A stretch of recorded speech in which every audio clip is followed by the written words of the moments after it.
ہم یہ آپ کو پچھلے ایپیسوڈ میں بتا رہے تھے کہ عادل شاہ نے جب کچھ سالوں کے لیے شاہ جی کو قید کر لیا تو اس کا بیٹا جو تھا شیوا جی وہ نچلا بیٹا رہا، لیکن اس کے بعد پھر 1656 کے ارد گرد آپ یہ یاد رکھیے کہ اورنگزیب تخت نشین ہوا ہے 1658 میں، تو اس سے 2 سال پہلے جب اورنگزیب مغلوں کا گورنر تھا شاہ جہان کا دکن میں، تو شیوا جی نے پھر سر اٹھایا۔ پونا، جیسا کہ پہلے بھی بتایا ہے کہ پونا ہی مرہٹوں کا ہیڈ کوارٹر تھا، اور پونا کے ارد گرد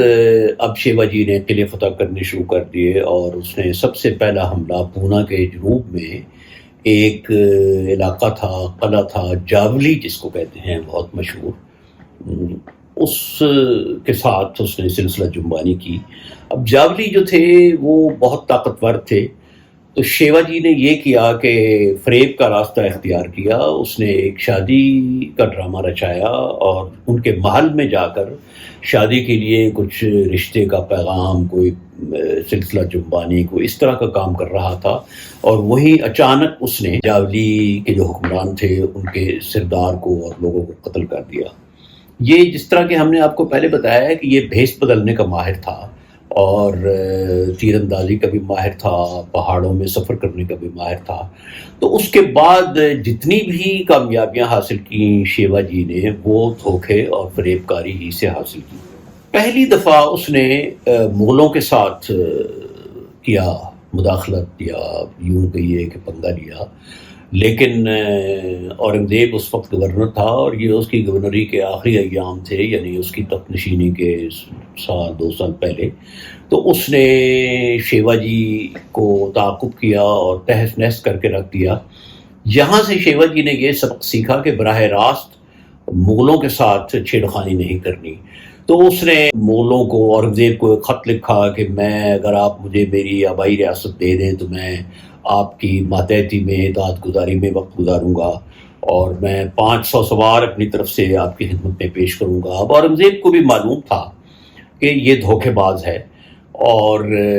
شیوا جی کو بھی معلوم تھا کہ وہ دھوکہ دے رہا ہے۔ اورنگزیب اسے پہاڑی چوہا کہا کرتا تھا، فارسی میں جسے موش کوہستانی، اورنگزیب اس کے لیے موش کوہستانی کا لفظ استعمال کرتا تھا، ماؤنٹین ریٹ، کہ یہ پہاڑی چوہا ہے۔ لیکن اورنگزیب نے کچھ وقت حاصل کرنے کے لیے اس کو کہا کہ ٹھیک ہے، اور عادل شاہ کو پھر اس نے یہ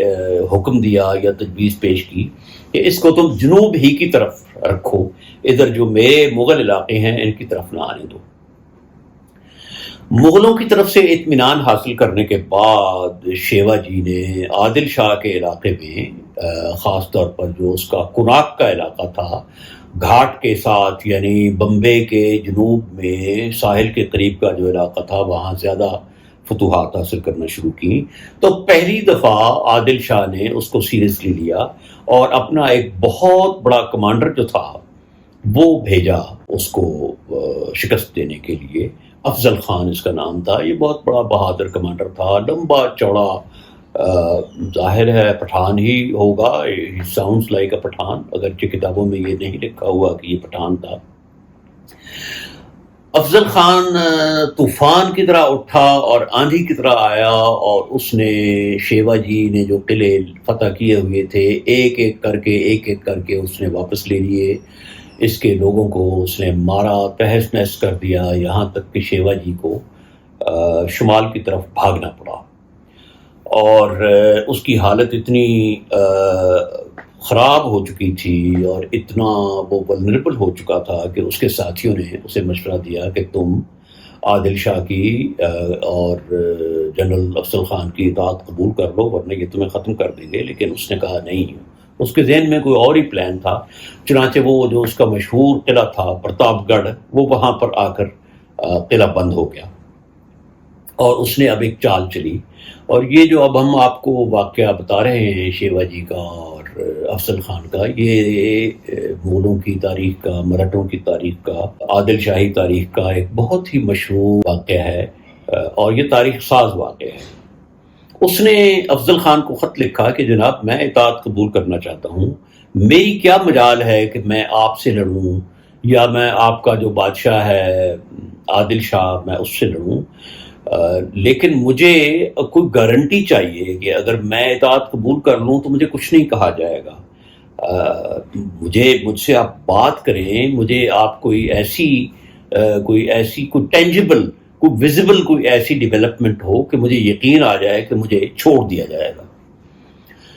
افضل خان بھی یہی چاہتا تھا کہ مزید قتل و غارت نہ ہو. اس نے ایک ہندو کو چنا جو گوپی ناتھ اس کا نام تھا، اس نے اسے بھیجا شیوا جی کے پاس بات چیت کے لیے اپنی طرف سے، اور اس نے اسے لکھ کر بھیجا کہ دیکھو میں تمہارا جو باپ ہے شاہ جی، میں اس کا دوست ہوں پرانا، میں یہ نہیں چاہتا کہ میں تمہیں ایلیمینیٹ کروں، تمہارا صفایا کر دوں. میں یہ چاہتا ہوں کہ تم اس طرح رہو کہ تم ہمارے باجگزار بن کر رہو، اور ہمارے بادشاہ کے لیے ہماری جو سلطنت ہے بیجا پور، اس کے لیے تم خطرہ نہ بنو. اب اس نے یہ کیا، گوپی ناتھ کو اس نے یہ کہا کہ دیکھو میں جو کچھ کر رہا ہوں وہ میں کالی دیوی کے لیے کر رہا ہوں، میں ہندو دھرم کے لیے کر رہا ہوں. کیونکہ آبویسلی جب افضل خان نے فتوحات حاصل کی تو اس میں مندر بھی تباہ ہوئے، تو اس نے کہا کہ یہ مندروں کو تباہ کر رہا ہے. اور اس نے گوپی ناتھ کو کہا کہ دیکھو اگر ہم نے ہندو دھرم کا بچانا ہے تو تم میرا ساتھ دو، تم میرے ساتھ مل جاؤ، اور کسی طرح افضل خان کو تم میرے پاس لے آؤ تاکہ میں اس کو ختم کر دوں. اس نے گوپی ناتھ کو بہت سے تحائف بھی دیے، اور اسے کوئی 1-2 گاؤں بھی دیے جاگیر میں، جو اس کے گوپی ناتھ کے لیے کافی تھا. اس کو مالی لالچ بھی دی، جاگیر بھی دی، اور پھر سب سے بڑھ کر یہ کہ اس کو ہندو دھرم کا اس کو ایموشنلی بلیک میل بھی کیا، اور وہ اس پر راضی ہو گیا. چنانچہ جب گوپی ناتھ واپس گیا افضل خان کے پاس تو اس نے افضل خان کو یقین دلایا کہ اس کی کوئی حیثیت نہیں ہے، آپ اس سے مل لیجئے، وہ آپ کی اطاعت قبول کرنے کے لیے تیار ہے. چنانچہ افضل خان نے فیصلہ کیا ملنے کا، اور پھر یہ گوپی ناتھ ہی نے کہا کہ جی یہ طے ہوا ہے کہ آپ بھی اتنے فاصلے تک آپ اپنی فوج کے ساتھ جائیں گے، پھر اس کے بعد آپ فوج کو ساتھ نہیں لے کر جائیں گے، آپ کے ساتھ بھی صرف ایک مسلح محافظ ہوگا، وہ آئے گا ملنے کے لیے تو اس کے پاس بھی صرف ایک مسلح محافظ ہوگا. تو جب آپ دونوں 1 to 1 ملیں گے تو آپ کا محافظ اور اس کا محافظ پیچھے رہیں گے. تو یہ ساری سکیم جو تھی وہ گوپی ناتھ نے اسے آمادہ کر لیا. اب پرتاپ گڑھ میں شیوا جی نے 2-3 کام کیے. پہلا کام تو اس نے یہ کیا کہ اس نے افضل خان کا جو کیمپ تھا وہاں سے پرتاپ گڑھ تک آنے کے لیے، افضل خان کے آنے کے لیے اس نے ایک راستہ صاف کیا، جنگل کی جھاڑیاں درخت کاٹ کر. یہ اس چیز کی علامت تھی کہ اس نے افضل خان کو مجبور کیا کہ وہ اسی راستے سے آئے، کیونکہ باقی تو جنگل تھا، اور یہ جو پرتاپ گڑھ کا قلعہ تھا اس کے ارد گرد سب گھنا جنگل تھا، اور جہاں پر افضل خان کا کیمپ تھا وہ سارا بھی جنگلی علاقہ تھا، پہاڑی علاقہ تھا. دوسرا اس نے کام یہ کیا کہ پرتاپ گڑھ کے قلعے کے ساتھ نیچے اس نے ایک بہت بڑا شاہی خیمہ نصب کیا، پیویلین نصب کیا، بہت عالی شان، افضل خان کی شان و شوکت کے مطابق. اور اس کے ارد گرد بھی اس نے جنگل میں فوجی چھپا دیے، خیمے کے ارد گرد بھی، اور فوج کا ایک بڑا حصہ اس نے دے کر بھیجا کہ جو افضل خان کا کیمپ ہے وہاں پر اس کے قریب اس نے فوجی چھپا دیے. اب جس طرح کے طے ہوا تھا، افضل خان بہت ریلیکس ماحول میں، بہت اعتماد کے ساتھ کہ یہ تو مفتوح ہے ہمارا، اس کو تو ہم شکست دے چکے ہیں، اور ہم نے صرف اس کے ہتھیار ڈالنے کی جو کارروائی ہے وہ کرنی ہے، شرائط پوری کرنی ہے، اور ہم اپنی شرائط بتائیں گے. تو وہ آیا، اسی راستے سے آیا جس راستے کو صاف کیا تھا شیوا جی نے، جو تیار کیا تھا. اور وہ جب پیویلین میں آیا تو اس کے پاس صرف ایک محافظ تھا، ململ کا نفیس کپڑے اس نے پہنے ہوئے تھے، یعنی اس کے نیچے کچھ نہیں تھا جو افضل خان کا لباس تھا. ایک اس کے پاس تلوار تھی اور پیچھے اس کا ایک محافظ تھا. یہ محافظ، اس کا نام تھا بندے شاہ، اور یہ بہت ایک نامور شمشیر زن تھا، یعنی تلوار بازی کا ماہر تھا. لیکن اسے یہ کہا گیا تھا کہ جب دونوں بات کریں گے تو وہ پیچھے رہے گا. اب شیوا جی وہاں سے اترا ہے اپنے قلعے سے، پرتاپ گڑھ سے. پہلے تو اس نے اپنی ماں سے آشیرواد دی، اس کے قدموں کو چھوا، پھر وہ نکلا پست قد. جتنا افضل خان لمبا تھا اتنا ہی شیوا جی پست قد تھا. سر پر اس نے ایک لوہے کی ٹوپی پہنی اور اس کے اوپر اس نے پگڑی باندھی. خود اس نے نیچے زرہ پہنی اور زرہ کے اوپر اس نے ایک بہت بڑا چغا پہنا. اب یہاں پر ہندو مورخ یہ کہتے ہیں کہ افضل خان نے دھوکہ دیا، وہ یہ بھول جاتے ہیں اور ان کے پاس اس بات کا جواب نہیں کہ اگر افضل خان نے دھوکہ دینا ہوتا تو وہ صرف ململ کے اپنے گاؤن میں، اس میں کرتے میں کیوں آتا، انگرکھے میں کیوں آتا، مسلح ہو کر اور چھپ کر، زرہ پہن کر، چھپا کر اور لوہے کی ٹوپی چھپا کر تو شیوا جی آیا تھا. بہرحال شیوا جی آیا جھکتا ہوا، کانپتا ہوا، جسرش بجا لاتا ہوا، اپنے پست قد کے ساتھ آداب بجا لاتا ہوا، اور یہ لمبا ترنگا کمانڈر جو تھا افضل خان، کانفیڈنٹ کے ساتھ.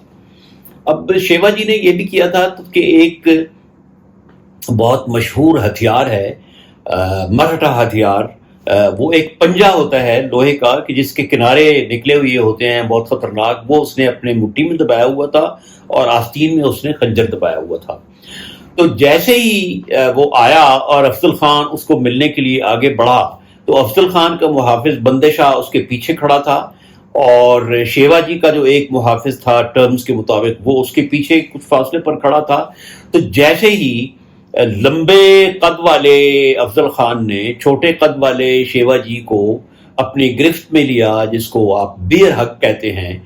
بغل گیر ہوا، تو عین اس وقت شیوا جی نے اپنا جو وہ پنجہ تھا خونی وہ اس کے پیٹ میں کبو دیا، جس سے اس کا پیٹ بہت شدید زخمی ہوا، اور افضل خان اچھل کر پیچھے ہوا اور اس نے کہا کہ تم نے دھوکہ دیا ہے. اس نے اپنی ایسے ہی تلوار نکالی اور اس نے ایک زوردار وار کیا، کیونکہ افضل خان بہت مشہور بہادر شمشیر زن تھا، لیکن تلوار جب شیوا جی کے بدن پر پڑی تو لوہے کی جھنکار کے سوا کچھ بھی برآمد نہ ہوا، کیونکہ اس نے تو زرہ پہنی ہوئی تھی. اتنی دیر میں شیوا جی نے اپنا خنجر نکالا، وہ افضل خان کے پیٹ میں گھونپا. جب اس کا محافظ آگے بڑھا تو شیوا جی اور اس کا جو محافظ تھا دونوں نے بندے شاہ کو بھی قتل کر دیا. اب شیوا جی واپس کیا قلعے میں، وہاں اس نے گھنٹیاں بجائیں. یہ گھنٹیاں اس بات کا انڈیکیٹر تھیں کہ جو فوج چھپی ہوئی تھی اس کی افضل خان کی کیمپ کے پاس، وہ پل پڑی افضل خان کے کیمپ پر، جو تصور بھی نہیں کر سکتے تھے کہ لڑائی ہوگی. وہ سب آرام سے لیٹے ہوئے تھے، تو انہوں نے افضل خان کی فوج کا بھی تقریباً صفایا کر دیا. افضل خان کے لوگ گئے اور افضل خان کی لاش کو لے کر وہ بھاگے، لیکن مرہٹوں نے تعاقب کیا اور انہوں نے افضل خان کو پکڑ لیا اور اس کا سر کاٹ کر واپس مرہٹوں کے پاس لے گئے، شیوا جی کے پاس. اب یہاں پر یہ بات ہم کہنا چاہتے ہیں کہ ہندو مورخین میں سے کچھ، زیادہ نہیں،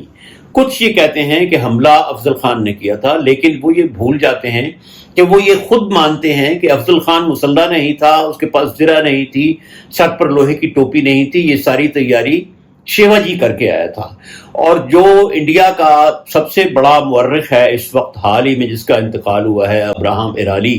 جو مسلمان نہیں ہے اور جو چنائی میں پڑھاتا رہا ہے یونیورسٹی میں، انگلینڈ اور امریکہ میں بھی پڑھاتا رہا، اس کی بھی یہی روایت ہے، یہی ورشن ہے اس کی کہ دھوکہ شیوا جی نے دیا تھا. بہرحال اس پر ضمیر جعفری نے کہا تھا کہ سچ کہتا تھا افضل خان، تری پورا تھا راجستھان، مر گیا ہندو میں انسان. شیوا جی کی پوزیشن اس کے بعد مستحکم ہو گئی، وہ مشہور ہو گیا. اب وہ برابر کا اپنے آپ کو بادشاہ سمجھنے لگا، اور اس کے بعد وہ مرہٹا طوفان اٹھا جس نے اگلے 25 سال تک اورنگزیب کو دوڑائے رکھا ایک جگہ سے دوسری جگہ تک، یہاں تک کہ اسی دکن میں اورنگزیب کا انتقال ہو گیا. اس کی تفصیل اب ہم آپ کو اگلے ایپیسوڈ میں بتائیں.